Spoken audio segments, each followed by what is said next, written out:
ਮਿੰਟੂ ਜੀ, ਸਾਧੂ ਸਿੰਘ ਧਰਮਸੋਤ ਤੋਂ ਸ਼ੁਰੂਆਤ ਕਰ ਲਈਏ। 10 ਦੇ ਰਿਮਾਂਡ ਮਿਲ ਗਿਆ ਦੇਖੋ, ਰਿਮਾਂਡ ਵਾਕਈ ਮਿਲ ਗਿਆ ਜੀ। ਇਹਦੇ ਚ ਦਰਸ਼ਨ ਪੁੱਛਣ ਦੀ ਤੇ ਹੁਣ ਕੋਈ ਲੋੜ ਨਹੀਂ ਹੈ। ਰਿਮਾਂਡ ਤੇ ਹੀ ਹੁਣ ਤਾਂ ਉਹ ਜਿਵੇਂ ਗਾਣਾ ਸੀਗਾ ਨਾ ਸਿੱਧੂ ਮੂਸੇਵਾਲੇ ਦਾ ਬੰਬੀਆ ਬੋਲੇ, ਹੁਣ ਤਾਂ ਰਿਮਾਂਡ ਤੇ ਸਾਧੂ ਸਿੰਘ ਧਰਮਸੋਤ ਉੱਥੇ ਬੋਲਣਗੇ, ਕੀ ਬੋਲਦੇ ਉੱਥੇ ਬਾਅਦ ਦੀਆਂ ਗੱਲਾਂ ਨੇ। ਦੇਖੋ, ਇਹ ਸਾਰਾ ਕੁਛ ਹੈ ਜਿਹੜਾ ਅੱਜ ਸਵੇਰੇ ਵਾਪਰਿਆ, ਅੱਜ ਦੇ ਸਵੇਰੇ ਵਾਪਰਿਆ। ਇਹਦੇ ਵਿੱਚ ਸਭ ਤੋਂ ਪਹਿਲਾਂ ਖਬਰ ਆਈ ਕਿ ਸਾਧੂ ਸਿੰਘ ਧਰਮਸੋਤ ਨੂੰ ਅਰੈਸਟ ਕਰ ਲਿਆ ਗਿਆ। ਸਾਧੂ ਸਿੰਘ ਧਰਮਸੋਤ ਨੂੰ ਅਰੈਸਟ ਕਰ ਲਿਆ ਗਿਆ। ਕਾਹਦੇ ਚ ਕੀਤਾ ਬਈ, ਪਹਿਲਾਂ ਤਾਂ ਪਤਾ ਹੀ ਨਹੀਂ ਲੱਗਿਆ, ਫਿਰ ਬਾਅਦ ਚ ਕਹਿੰਦੇ ਕਿ ਕੋਈ ਰੁੱਖ ਚੱਟਣ ਦਾ ਮਸਲਾ ਹੈ। ਤਾਂ ਇਹ ਜੰਗਲਾਤ ਮੰਤਰੀ ਵੀ ਹੋਇਆ ਕਰਦੇ ਸੀਗੇ।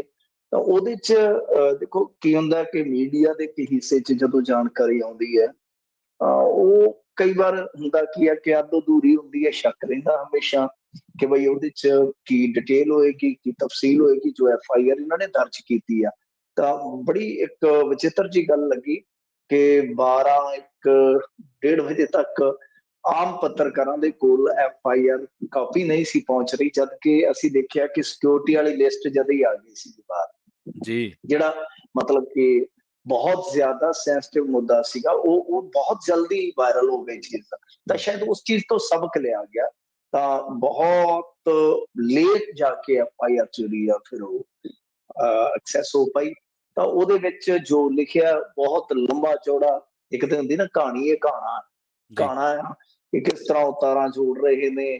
ਖਾਸ ਤੌਰ ਤੇ ਜੇ ਆਪਾਂ ਗੱਲ ਕਰੀਏ, ਵੈਸੇ ਤੇ ਦੇਖੋ FIR ਦੇ ਵਿੱਚ ਬਹੁਤ ਵੱਡੀ ਕਹਾਣੀ ਹੁੰਦੀ ਹੈ, ਬਹੁਤ ਗੁੰਝਲਦਾਰ ਭਾਸ਼ਾ ਹੁੰਦੀ ਹੈ, ਪਰ ਉਹਨੂੰ ਸੁਣਨ ਦਾ ਕੋਈ ਫਾਇਦਾ ਨਹੀਂ, ਉਹਨੂੰ ਪੜ੍ਹਨ ਦਾ ਕੋਈ ਬਹੁਤਾ ਫਾਇਦਾ ਨਹੀਂ ਹੁੰਦਾ। ਇੱਕ ਤੇ ਹੈ ਕਿ ਉਹਨਾਂ ਨੇ ਆਪਣੀ ਪੁਲਸੀਆ ਭਾਸ਼ਾ ਵਰਤੀ ਹੁੰਦੀ ਹੈ, ਸੈਕਿੰਡ ਕਹਾਣੀ ਬਣਾਈ ਹੁੰਦੀ ਹੈ, ਸਕ੍ਰਿਪਟਡ ਚੀਜ਼ ਹੁੰਦੀ ਹੈ ਉਹਦੇ ਚ। ਥਰਡ ਚੀਜ਼ ਇਹ ਹੈ ਕਿ ਉਹਦੇ ਵਿੱਚ ਇੱਕ ਸਿੱਟਾ ਹੁੰਦਾ ਹੈ ਜਿਹੜਾ ਅਰਕ ਦੇ ਰੂਪ ਚ ਆਪਾਂ ਕੱਢ ਸਕਦੇ ਹਾਂ ਕਿ ਇਹਦਾ ਅਰਕ ਕੀ ਹੈ।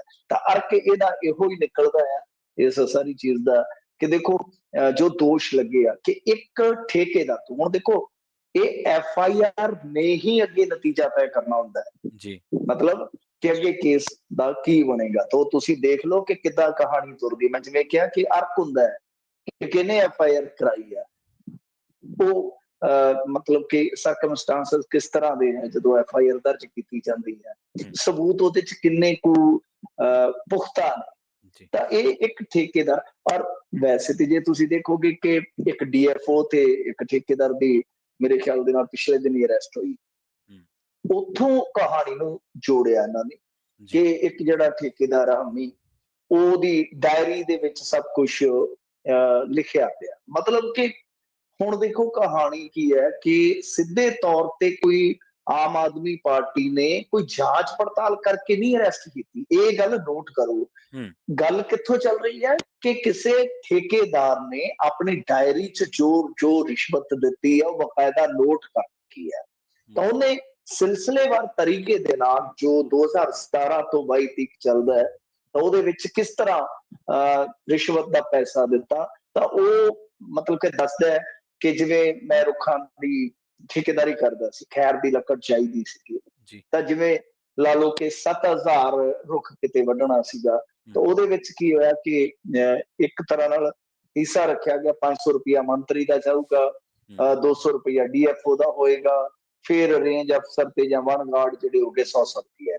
ਮਤਲਬ ਕਿ ਇਸ ਤਰੀਕੇ ਦੇ ਨਾਲ ਆਰਗੇਨਾਈਜ਼ਡ ਤਰੀਕੇ ਦੇ ਨਾਲ। ਫਿਰ ਦੂਸਰਾ ਵੱਡਾ ਦੋਸ਼ ਆ ਕਿ ਇਸ ਮਾਮਲੇ ਦੇ ਵਿੱਚ ਜਿਹੜੇ ਦੋ ਇਹਦੇ ਨਜ਼ਦੀਕੀ ਦੱਸੇ ਜਾਂਦੇ ਆ ਸਾਧੂ ਸਿੰਘ ਧਰਮਸੋਤ ਦੇ, ਉਹਨਾਂ ਚੋਂ ਇੱਕ ਦਾ ਜ਼ਿਕਰ ਆਉਂਦਾ ਵਿਸ਼ੇਸ਼ ਤੌਰ ਤੇ। ਇਹ ਵੀ ਕਿਹਾ ਜਾ ਰਿਹਾ ਕਿ ਪੱਤਰਕਾਰਤਾ ਦੇ ਨਾਲ ਵੀ ਜੁੜਿਆ, ਤੇ ਕੋਈ ਕਹਿ ਰਿਹਾ ਕਿ ਸ਼ਿਵ ਸੈਨਾ ਦੇ ਨਾਲ ਵੀ ਜੁੜਿਆ। ਉਹਦੇ ਕੋਲ ਬਾਡੀਗਾਰਡ ਵੀ ਬਕਾਇਦਾ ਸੀਗੇ। ਤਾਂ ਉਹ ਬੰਦਾ ਨਾ ਸਿਰਫ ਬਦਲੀਆਂ ਕਰਾ ਰਿਹਾ ਸੀਗਾ ਇੱਕ ਜਾਣਾ, ਬਲਕਿ ਨਜਾਇਜ਼ ਮਾਈਨਿੰਗ, ਇੱਥੋਂ ਤੱਕ ਕਿ ਇੰਨਾ ਜ਼ਿਆਦਾ ਆਰਗੇਨਾਈਜ਼ਡ ਤਰੀਕੇ ਦੇ ਨਾਲ ਇਹ ਸਾਰਾ ਕਰਪਸ਼ਨ ਦਾ ਪੈਸਾ ਇਕੱਠਾ ਕੀਤਾ ਜਾ ਰਿਹਾ ਸੀਗਾ ਕਿ ਮਸਲਨ ਜਿਵੇਂ NOC ਚਾਹੀਦੀ ਹੁੰਦੀ ਹੈ ਤੁਹਾਨੂੰ ਫੋਰੈਸਟ ਤੇ, ਫੋਰੈਸਟ ਤੋਂ ਕਾਹਦੇ ਲਈ ਚਾਹੀਦੀ ਹੁੰਦੀ ਹੈ, ਜਿਵੇਂ ਕੋਈ ਪੈਟਰੋਲ ਪੰਪ ਲਗਾ ਰਿਹਾ ਜਾਂ ਜੰਗਲ ਦੀ ਥਾਂ ਦੇ ਵਿੱਚੋਂ ਕੋਈ ਲਾਂਘਾ ਤੁਸੀਂ ਇਸਤੇਮਾਲ ਕਰਨਾ ਹੈ, ਜਾਂ ਨੇੜੇ ਤੁਸੀਂ ਕੋਈ ਘਰ ਆਦਿ ਬਣਾਉਣਾ ਜਾਂ ਕੋਈ ਕਾਰਖਾਨਾ ਲਾਉਣਾ ਹੈ, ਤਾਂ NOC ਜਿੰਨਾ ਚਿਰ ਫੋਰੈਸਟ ਵਾਲੇ ਨਹੀਂ ਦੇਣਗੇ ਤਦ ਤੱਕ ਕੁਛ ਵੀ ਨਹੀਂ ਹੋ ਸਕੇਗਾ। ਤਾਂ ਜਿਹੜੀਆਂ NOC ਜਾਰੀ ਕੀਤੀਆਂ ਜਾਂਦੀਆਂ ਸੀਗੀਆਂ, ਉਹਦੇ ਬਦਲੇ ਵੀ ਰੇਟ ਫਿਕਸ ਆ। ਤਾਂ ਇਸ ਤਰੀਕੇ ਨਾਲ ਮਤਲਬ ਕਿ ਇੱਕ ਡਾਇਰੀ ਦੇ ਆਧਾਰ ਤੇ ਇਹ ਸਾਰਾ ਕੁਛ ਕੀਤਾ ਜਾ ਰਿਹਾ। ਹੁਣ ਇਹਦੇ ਵਿੱਚ ਵੀ ਦੋ ਚੀਜ਼ਾਂ ਨੇ। ਸਾਧੂ ਸਿੰਘ ਧਰਮਸੋਤ ਨੂੰ ਕੋਰਟ 'ਚ ਪੇਸ਼ ਕੀਤਾ ਗਿਆ, ਉੱਥੇ ਮੇਰੇ ਖਿਆਲ ਦੇ ਨਾਲ ਰਿਮਾਂਡ ਮਿਲ ਗਿਆ। ਰਿਮਾਂਡ ਤੋਂ ਜਦੋਂ ਇਹ ਪਰਤ ਰਹੇ ਸੀਗੇ 3 ਦਿਨ ਦੇ ਰਿਮਾਂਡ ਤੋਂ, ਤਾਂ ਸਾਧੂ ਸਿੰਘ ਧਰਮਸੋਤ ਨੇ ਆਖਿਆ ਕਿ ਨਹੀਂ, ਇਹ ਦੇਖੋ ਜੀ, ਮੇਰਾ ਤੇ ਡਾਇਰੀ ਦੇ ਵਿੱਚ ਨਾ ਹੀ ਹੈ। ਪਰ ਜਦੋਂ ਰਾਜਾ ਵੜਿੰਗ ਹੋਰੀ ਤੇ ਇਹਨਾਂ ਦੇ ਸਾਥੀ ਵਿਜੀਲੈਂਸ ਭਵਨ ਦੇ ਅੱਗੇ ਇੱਕ ਪ੍ਰਦਰਸ਼ਨ ਕਰਨ ਗਏ, ਤਾਂ ਇਹਨਾਂ ਨੇ ਜਿਹੜੀ ਬਾਈਟ ਦਿੱਤੀ ਆ, ਮੈਂ ਉਹਦੇ 'ਚ ਦੇਖ ਰਿਹਾ ਸੀਗਾ, ਇਹ ਕਹਿ ਰਹੇ ਸੀਗੇ ਕਿ ਇੱਕ ਬੰਦੇ ਦੀ ਡਾਇਰੀ ਦੀ ਬਿਨਾਂ ਤੇ, ਮਤਲਬ ਕਿ ਕੋਈ ਸਬੂਤ ਥੋੜੀ ਹੈ ਕਿ ਉਹ ਤੁਸੀਂ ਚੱਕ ਕੇ ਸਾਡਾ ਬੰਦਾ ਮੂੰਹ ਨੇ ਰਹੀ ਲਿਆ। ਮਤਲਬ ਕਿ ਉਹ ਕਹਿ ਰਿਹਾ ਕਿ ਮੇਰਾ ਡਾਇਰੀ 'ਚ ਨਾ ਹੀ ਹੈ, ਨਹੀਂ ਗਏ। ਕਹਿੰਦੇ ਕਿ ਨਹੀਂ ਨਹੀਂ, ਡਾਇਰੀ ਦੀ ਬਿਨਾਂ ਤੇ ਤੁਸੀਂ ਕਿਸੇ ਨੂੰ ਅਰੈਸਟ ਕਿਵੇਂ ਕਰ ਸਕਦੇ। ਤਾਂ ਦੋਨਾਂ ਦੇ ਵਿੱਚ ਕੰਟਰਾਡਿਕਸ਼ਨ ਥੋੜੀ ਜਿਹੀ ਇੱਥੇ ਵੀ ਹੈ। ਹਾਲਾਂਕਿ ਸਾਧੂ ਸਿੰਘ ਧਰਮਸੋਤ ਦਾ ਪਰਿਵਾਰ ਵੀ ਕਹਿ ਰਿਹਾ, ਫੈਮਿਲੀ ਮੈਂਬਰ ਵੀ ਕਹਿ ਰਹੇ ਆ ਕਿ ਨਹੀਂ ਜੀ, ਉਹ ਬੇਕਸੂਰ ਆ। ਫਿਰ ਇਸ ਤੋਂ ਇਲਾਵਾ ਜੇ ਤੁਸੀਂ ਦੇਖੋਗੇ ਤਾਂ ਇਹ ਪੁੱਛਿਆ ਗਿਆ ਸਾਧੂ ਸਿੰਘ ਧਰਮਸੋਤ ਨੂੰ ਕਿ ਬਈ ਜਿਹੜੇ ਤੇਰੇ ਨਾਲ ਦੇ ਦੋ ਆ, ਚਮਕੌਰ ਤੇ ਕਮਲਜੀਤ, ਕੀ ਇਹਨਾਂ ਨੂੰ ਜਾਣਦਾ ਹੈ? ਕਹਿੰਦਾ ਕਿ ਨਹੀਂ ਨਹੀਂ ਨਹੀਂ, ਮੈਂ ਇਹਨਾਂ ਨੂੰ ਨਹੀਂ ਜਾਣਦਾ। ਤਾਂ ਫਿਰ ਇੱਕ ਬਹੁਤ ਵੱਡਾ ਸਵਾਲ ਖੜਾ ਹੋਏਗਾ ਕਿ ਬਈ ਜੇ ਤੁਹਾਡੀ ਕੋਈ ਨਜ਼ਦੀਕੀ ਨਹੀਂ, ਤਾਂ ਉਹ ਬੰਦਾ ਜਿਹੜਾ ਸੀਗਾ OSD ਦੇ ਤੌਰ ਤੇ ਕਿਵੇਂ ਵਿਚਰਦਾ ਰਿਹਾ, ਕਿਵੇਂ ਫਿਰ ਉਹ ਤੁਹਾਡੇ ਮੰਤਰੀ ਹੁੰਦਿਆਂ ਹੀ ਫੋਰੈਸਟ ਡਿਪਾਰਟਮੈਂਟ ਦੇ ਵਿੱਚ ਉਹਦਾ ਦਖਲ ਸੀਗਾ। ਇਹ ਬੜੇ ਵੱਡੇ ਸਵਾਲ ਆ। ਮੈਂ ਉਸ ਵੇਲੇ ਵੀ ਜਦੋਂ ਸਾਧੂ ਸਿੰਘ ਧਰਮਸੋਤ ਨੇ ਵਜ਼ੀਫਾ ਮਾਮਲੇ 'ਚ ਸਫਾਈ ਦਿੱਤੀ ਸੀ ਕਿ ਮੈਂ ਤੇ ਦੇਖੋ ਜੀ ਸਾਈਨ ਕਰਨ ਵਾਲਾ, ਮੈਨੂੰ ਕੀ ਪਤਾ ਇਹ ਕੀ ਕਰਦੇ ਪਏ, ਅਧਿਕਾਰੀਆਂ ਦੀ ਜ਼ਿੰਮੇਵਾਰੀ ਹੈ। ਮੈਂ ਉਸ ਟਾਈਮ ਵੀ ਕਿਹਾ ਸੀਗਾ ਕਿ ਤੁਹਾਨੂੰ ਇੱਥੇ ਮੱਖੀਆਂ ਮਾਰਨ ਵਾਸਤੇ ਥੋੜੀ ਰੱਖਿਆ, ਤੁਸੀਂ ਮੰਤਰੀ ਹੋ, ਤੁਹਾਡੇ ਨੱਕ ਹੇਠ ਕੀ ਹੋ ਰਿਹਾ, ਤੁਹਾਡੀ ਅੱਖ ਹੇਠ ਕੀ ਹੋ ਰਿਹਾ, ਜੇ ਤੁਹਾਨੂੰ ਨਹੀਂ ਪਤਾ, ਤੁਸੀਂ ਕਹਿ ਰਹੇ ਹੋ ਕਿ ਨਹੀਂ ਮੈਂ ਤੇ ਘੁੱਗੀ ਮਾਰਨ ਵਾਲਾ, ਤੇ ਫਿਰ ਤੇ ਸੱਚਮੁੱਚ ਤੁਸੀਂ ਜਾ ਕੇ ਘੁੱਗੀਆਂ ਹੀ ਫੜੋ ਜਾ ਕੇ ਜੀ। ਕਿਉਂਕਿ ਤੁਸੀਂ ਆਪਣੇ ਮੰਤਰਾਲੇ 'ਚ ਕੋਈ 19 ਕੀ ਹੁੰਦੀ ਆ, ਉਹਦੇ ਵਾਸਤੇ ਨਾ ਤਾਂ ਜ਼ਿੰਮੇਵਾਰ ਹੋ, ਨਾ ਤੁਸੀਂ ਉਹਦੇ ਵਾਸਤੇ ਚੁਕੰਨੇ ਹੋ। ਤੇ ਬੰਦਾ ਪੁੱਛੇ ਫਿਰ ਰਗੜ ਕੇ ਤੁਹਾਨੂੰ ਥੋੜੇ ਤੇ ਲਾਉਣਾ ਸੀ। ਗੱਲ ਤੇ ਮੇਨ ਇਹ ਹੈ ਨਾ ਕਿ ਤੁਸੀਂ ਆਪ ਹੀ ਆਪਣੀਆਂ ਗੱਲਾਂ ਦੇ ਵਿੱਚ ਫਸ ਜਾਂਦੇ ਹੋ।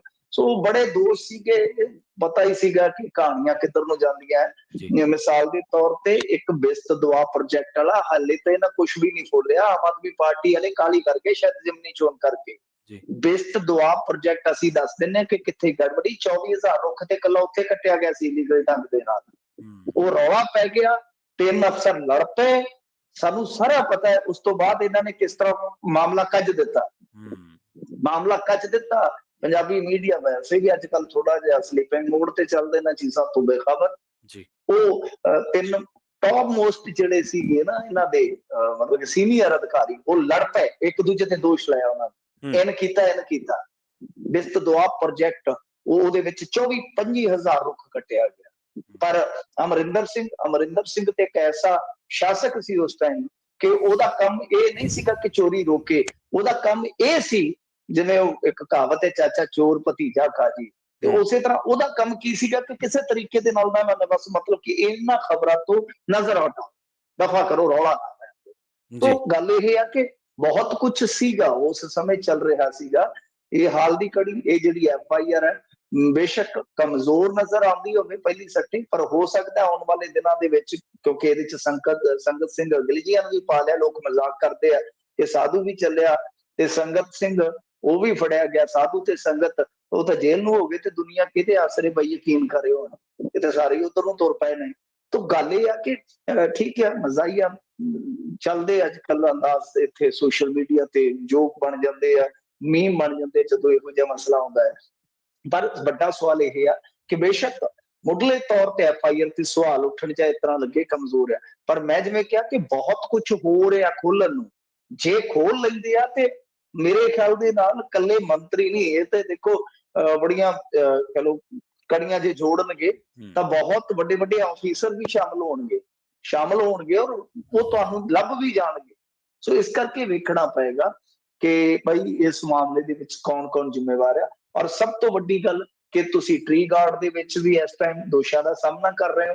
ਦੇਖੋ, ਅਸੀਂ ਨਹੀਂ ਕਹਿ ਰਹੇ ਕਿ ਦੋਸ਼ ਸਾਬਤ ਹੋ ਗਏ ਨੇ, ਮੈਂ ਉਹਨਾਂ ਦਾ ਵੀ ਵਰਜ਼ਨ ਨਾਲ ਬੋਲਿਆ ਵਾ, ਨਾਲੇ ਕਹਿ ਰਿਹਾ ਕਿ ਇਲਜ਼ਾਮਾਤ ਨੇ, ਜਿਹੜੇ ਇਲਜ਼ਾਮਾਤ ਇਹ ਵੀ ਨੇ ਕਿ ਇਕੱਲੇ ਰੁੱਖ ਪਟਾਉਣ ਦੇ ਲਈ ਇਸ ਤਰ੍ਹਾਂ ਦੇ ਗੜਬੜ ਝਾਲੇ ਨਹੀਂ ਕੀਤੇ ਗਏ। ਰੁੱਖ ਲਾਉਣ ਵੇਲੇ ਵੀ ਕੀਤੇ ਗਏ। ਟ੍ਰੀ ਗਾਰਡ ਜਿਹੜੇ ਉਹਨਾਂ ਦੇ ਵਿੱਚ ਵੀ ਗੜਬੜੀ ਕੀਤੀ ਗਈ ਸੰਗਤ ਗਿਲਜੀਆਂ ਦੇ ਕਾਰਜਕਾਲ ਦੇ ਵਿੱਚ। ਤਾਂ ਬੜੇ ਸੰਗੀਨ ਇਲਜ਼ਾਮਾਤ ਹੈਗੇ ਆ, ਪਰ ਗੱਲ ਇਹ ਆ ਕਿ ਇਲਜ਼ਾਮ ਤੇ ਕੋਈ ਵੀ ਕਿਸੇ ਤੇ ਲਾ ਸਕਦਾ ਹੈ। ਉਹਨੂੰ ਅਦਾਲਤ ਦੇ ਵਿੱਚ ਸਾਬਤ ਕਰਨਾ ਉਹ ਇੱਕ ਵੱਖਰਾ ਚੈਲੰਜ ਹੁੰਦਾ ਹੈ। FIR ਤੇ ਜਿਹਦੇ ਤੇ ਮਰਜ਼ੀ ਕਰ ਦੇਵੇ ਸਰਕਾਰ ਹੈ ਨਾ ਜੀ, ਪਰ ਉੱਥੇ ਕਹਾਣੀ ਨੂੰ ਸਟੈਬਲਿਸ਼ ਕਿਸ ਤਰ੍ਹਾਂ ਕਰਨਾ, ਉਹਦੇ ਵਾਸਤੇ ਠੋਸ ਸਬੂਤ ਚਾਹੀਦੇ ਆ। ਕੀ ਆਮ ਆਦਮੀ ਪਾਰਟੀ ਠੋਸ ਸਬੂਤ ਲੈ ਕੇ ਅਦਾਲਤ ਦੇ ਵਿੱਚ ਖਲੋਵੇਗੀ? ਔਰ ਜੇ ਇਸ ਤਰ੍ਹਾਂ ਹੋਇਆ ਪੰਜਾਬ ਦੇ ਜੰਗਲਾਤ ਨਾਲ, ਜਿਹੜਾ ਕਿ ਹੈ ਹੀ ਮਾਸਾ ਕੂਆ ਯਾਰ, ਉਹਦੇ ਚ ਕੀ ਖਾਓਗੇ ਤੁਸੀਂ? ਤੁਹਾਡੀ ਜ਼ਿੰਮੇਵਾਰੀ ਹੈ ਉਸ ਜੰਗਲਾਤ ਦੀ ਹਿਫਾਜ਼ਤ ਕਰੋ, ਉਸ ਜੰਗਲਾਤ ਦੇ ਵਿੱਚ ਇਜ਼ਾਫਾ ਕਰੋ, ਤੇ ਤੁਸੀਂ ਤੇ ਆਪ ਹੀ ਆਰੀ ਰੱਖ ਲਈ ਹੈ ਉਹਦੇ ਜੜ ਦੇ ਵਿੱਚ।